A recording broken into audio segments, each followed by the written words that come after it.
राधे राधे महाराज जी। महाराज जी, मैं किसी को भूलना चाहता हूँ पर बार बार उनका चिंतन आ जाता है। महाराज जी, मैं क्या करूँ महाराज जी, मेरा मार्गदर्शन। किसी की याद पकड़ लो तो याद से याद को काट दो, भगवान की याद से जगत की याद काट दो। भाई हम किसी स्त्री शरीर में आसक्त होते हैं, पुरुष शरीर में आसक्त होते हैं, पदार्थ में आसक्त होते हैं, विषय में आसक्त होते हैं। यही यहाँ की दुर्दशा है। यहाँ की जो दशा है दुर्दशा में परिणित हो गई है कि हम किसी वस्तु, व्यक्ति, स्थान बड़ी जल्दी आसक्ति हो जाती है। देखो भरत जी महाराज भगवान की प्राप्ति के लिए अपनी राज पत्नी, पुत्र सबको त्याग दिया और हिरण के बच्चे में फंस गए, हिरण की स्मृति में मरे, तो अगला जन्म हिरण का हुआ। तो अगर हम भगवत स्मृति को जागृत रखें तो कोई भी स्मृति हमको परास्त नहीं कर सकती। अब भगवत स्मृति के बिना हम एक जगह फंसे ही फंसे हैं। देख लो, एक थोड़ी याद है हमारी, एक याद नहीं, एक जगह नहीं फंसे, सैकड़ों हजारों जगह फंसे हैं, पर एक प्रधान हो गई है इसलिए वो 99 पीछे की दिखाई नहीं देती। अभी एक मिटे तो 99 तुम्हें दिखाई देंगी पीछे। समस्त आसक्तियों का नाश भगवत स्मृति से होता है। यस्य स्मरण मात्रेण जन्म संसार बंधनात् विमुच्यते, नमस्तस्मै विष्णवे प्रभु विष्णवे। यदि भगवान का स्मरण करो भाई तो बच सकते हो, नहीं तो आसक्ति तो सर्वनाश कर देती है। कोई भी आसक्ति हो, सर्वनाश का मतलब मानव जीवन मिला है भगवत प्राप्ति के लिए और वो ना हुआ तो सर्वनाश ही हो गया। हम कहीं न कहीं इन आसक्तियों में तो फंसे ही हैं। काम, क्रोध, लोभ, मोह, मद, मत्सर, ये सब आसक्ति हैं।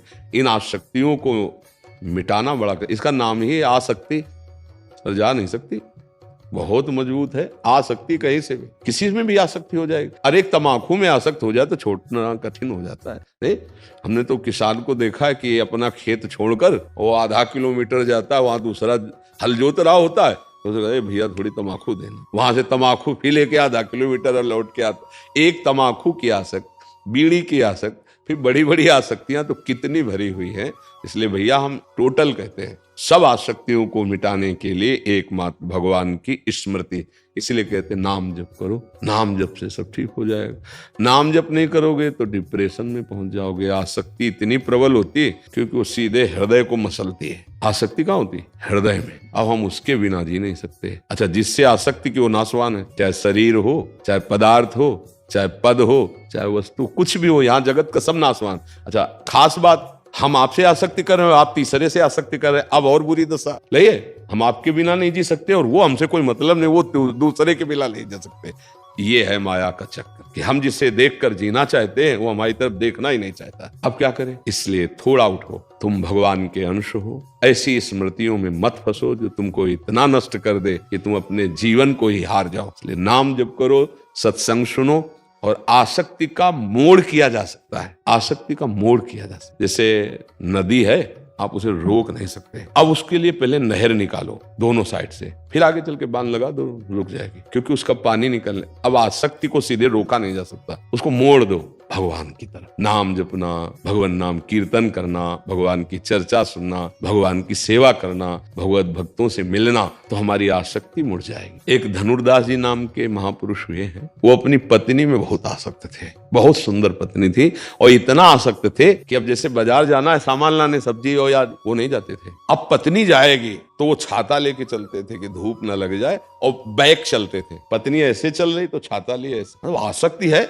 ये बात जब आचार्य चरण के शिष्यों ने देखी तो जाकर बताया कि प्रभु एक ऐसा स्त्री में का प्रेमी देखा पूरी से, तो उनका तो बहुत बड़ी साधना उसकी हो गई, क्योंकि आसक्ति सब जगह से समिट चुकी है, उसका मोड़ करना है। हम तो दर्शन करेंगे। उन्होंने कहा भाई तुम इतना आसक्त क्यों हो? तो उनका ऐसा सुंदर हमारी पत्नी है प्रभु, हम जी नहीं सकते इसके। बोले अगर इससे सुंदर दिखा दें रूप, तो बोले हो ही नहीं सकता। ये स्पर्श किया तो ठाकुर रंगनाथ जी सामने, छाता छूट गया, पतली छूट गई। बड़े महापुरुष हुए धनुर्दास नाम के वहां पर।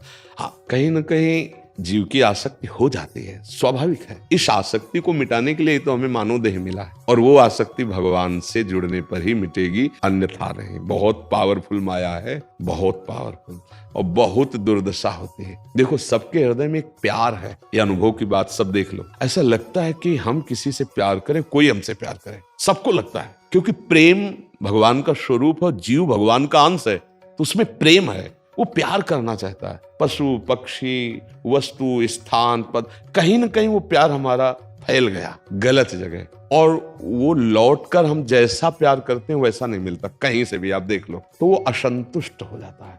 क्योंकि वो लौट कर प्यार अगर वैसा दे सकता है कोई, तो सिर्फ भगवान दे सकते हैं, क्योंकि हम चैतन्य भगवान के अंश हैं और हमको चैतन्य भगवान से ही प्यार मिल पाएगा। प्रकृति हमें प्यार नहीं कर पाएगी। हम प्यार किसी से करते हैं तो प्रकृति से ही करते हैं, शरीरों से। अच्छा, उसका भी मन है, हम चाहते हैं कि जो हमें प्यार करे सिर्फ हमें करे। देखो मांग है ना, और सदैव हमारे पास रहे और बिना कहे हमारे मन की बात जान जाए, पूर्ण करे, केवल मेरे मनोनुकूल चले। ये तो कोई कर नहीं सकता सृष्टि में, नहीं कर, उसका मन है, उसका भी स्वभाव है। ये बात भगवान कर सकते हैं क्योंकि वो सर्व सामर्थ्यशाली। भगवान क्या करते हैं, आपके मन के अनुकूल नहीं, आपके मन को चुरा लेते हैं, नहीं ले लेते। अब मन ही नहीं रहा, तब जोई जोई प्यारो करे सोई मोहि भावे, अपने आप पालन। तो हमें लगता है बच्चा भगवान का नाम लो, उनके आश्रित हो, वही नहीं तो फिर यहाँ की आसक्ति तो नष्ट कर देती है। जब ज्यादा आसक्ति बढ़ जाती है तो फिर वो हिंसा में उतर जाती है, वो इतना कमजोर हो जाता है कि वासना हावी हो जाती है और उसका नाश कर देती है। क्यों? अब देखो ना, संसार में देखो ना। तो इसलिए मुझे लगता है कि मैटर तो बहुत सीरियस है आसक्ति का। भगवान कपिल देव जी ने कहा, संसार में जो आसक्ति की जाती है वो दुर्गति का कारण होती है। वही आसक्ति यदि संत महात्मा गुरुदेव भगवान पर कर ली जाए तो मोक्ष का खुला हुआ द्वार है। पर बड़ा कठिन है, संतों से कौन आसक्ति करे, भगवान से क्यों आसक्ति करे? और जबकि वास्तविक आसक्ति भगवान से ही होती है। देखो, जैसे हम किसी भी शरीर को प्यार करते हैं, अगर उसके शरीर के अंदर से भगवान चले जाएं तो भला कितने मिनट हम प्यार कर पाएंगे? फिर हम उस शरीर को जला देते ना, तो अनजाने में भी प्यार हम भगवान से ही करते हैं। अब हम जानकर भगवान से प्यार करें तो अन्य शरीरों की आसक्तियां मिट जाए, बहुत कठिन है, बहुत कठिन है। जो हमारी आसक्ति फैल गई उसे समेटना बहुत कठिन है। अब इसीलिए नाम जप करो, सत्संग सुनो, धीरे धीरे जैसे रस्सी आती जाती है तो सिल पर भी निशान बन जाता है, ऐसे नाम जपते हुए भजन करते हुए हमारे जो आसक्ति हृदय में संसार की बन गई, वो अगर भगवान की आसक्ति आ जाए तो सब काम बन जाए। देखो तुलसीदास जी के पावन चरित्र में देखो ना, पत्नी से वो भी आसक्त थे, कभी मायके नहीं जाने देते थे। मतलब काम भाव होना एक अलग बात होती है, आसक्ति होना एक अलग भाव, प्रियता होना अलग बात। और वो किसी के यहाँ गए थे, इतने में भाई आया और वो अपने माइक, तो पूरा चरित्र वर्णन है उनके बावरेपन का कि ऐसी प्रीति का। तब उन्होंने कहा पत्नी ने कि जितना तुम इस चाम से प्रेम करते हो अगर उतना राम से करते, बस कदम वापस कर लिए और जीवन इतने बड़े महापुरुष हुए, पूछो मत। जैसे बिलो मंगल जी की आसक्ति चिंतामणि वैश्या से थी, जब कठोर वचन बोले चल पड़े भगवान, इतने बड़े महापुरुष हुए।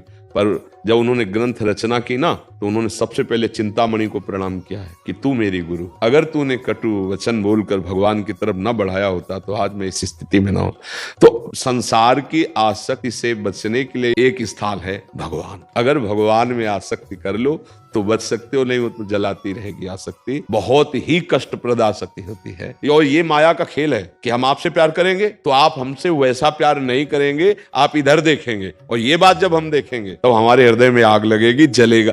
यही दुर्दशा माया करती है। वही लिखा करे उसने मेरे को धोखा दिया। तो हम भाई वो तो बता रहे हैं आपको, चाहे लिखो चाहे न लिखो माया का जो खेल है ना तो वही है भाई। इसलिए जहां से धोखा नहीं मिलेगा वो एक स्थान है भगवान। हमारा ये अधिकार थोड़ी हम किसी को चाहें और किसी को पाले, इतना अधिकार थोड़ी है कि हम जो चाहें वही पालें, ऐसा नहीं। कुछ प्रारब्ध भी तो है, आपकी चाह के अनुसार आपका तप भी होना चाहिए, भजन भी होना चाहिए, सामर्थ्य भी होनी चाहिए। नाम जप करो और यथालाभ संतोष सदा, तो भाई बच सकते हो, नहीं फिर आगे का जो रास्ता है वो बड़ा भयावह है। अब ऐसे बैठे रहोगे तो बीमार हो जाओगे, भोजन अच्छा नहीं लगेगा, नींद नहीं अच्छी लगेगी, किसी काम में मन नहीं लगेगा, चिंतन बिगड़ जाएगा, पूरा जीवन बर्बाद कर लिया। न माता पिता की सेवा, न राष्ट्र की सेवा और न भगवान का, जीवन बर्बाद कर देगा। आसक्ति बर्बाद कर देगा, पक्का समझ लो। वो अंदर खोखला करता चला जाएगा, आसक्ति है खोखला करते चले जाए और आपको वो माया मिलने नहीं देगी। बड़ा विचित्र खेल है, इसलिए बहुत संभल के नाम जप करो, भगवान के आश्रित रहो। बड़ा भयावह संसार, बड़ा भयावह है। पाए जान जगत में सब जन कपटी कुटिल कलयुगी टंचु, आचार्य चरण कहते हैं। कोई बिरला ऐसा होता है कि तुम्हारे प्यार को समझ पाएगा बच्चा, कोई बिरला। प्रेम एक अलौकिक, उसमें रूप नहीं देखा जाता, प्रेम में गुण नहीं देखे जाते। और यहाँ का प्रेम क्या देखता है? चमड़ा देख के होता है। तो ऐसे मत बैठो आगे। इसीलिए हम मना करते हैं छोटे छोटे जो नए अवस्था के बच्चे हैं, यार 20-22 तक तो ब्रह्मचर्य से रहो, तो तुम्हारा जीवन थोड़ा विवेक विकसित हो जाएगा, तो आप अपने को बचा सकते हो। तो वो हाथ में टेटू लिखा लेते हैं और फिर कहते हैं हम कि तुम्हारे प्यार में, तो बोले हम ऐसे शरीर को नष्ट कर लें। तो दुर्गति हो गई, जीवन नष्ट कर दिया, कुछ लाभ मिला क्या? उसका क्या है? थोड़ा सोचो, अपने जीवन को थोड़ा विकास पे लाओ, विनाश पे क्यों ले जा रहे हो? आज का जो समाज है वो समझ नहीं पा रहा विकास किस में होगा, उन्नति किस में होगी। बच्चा, तुम भगवान की कृपा से यहाँ आ गए हो तो आज से सुधार करो। छल कपट को प्यार मत मानो, ये संसार छल कपटी। अगर तुमसे दोस्ती की होती सच्चाई से तो भला ऐसा कैसे होता? तो सच्चा दोस्त तो मिलना तो बहुत कठिन है, वो भगवान मिलाते हैं। तो भगवान का भरोसा करो, उसका भाव छोड़ दो और नाम जप करो, राधा राधा राधा राधा। ठीक है, नाम जप करो जी।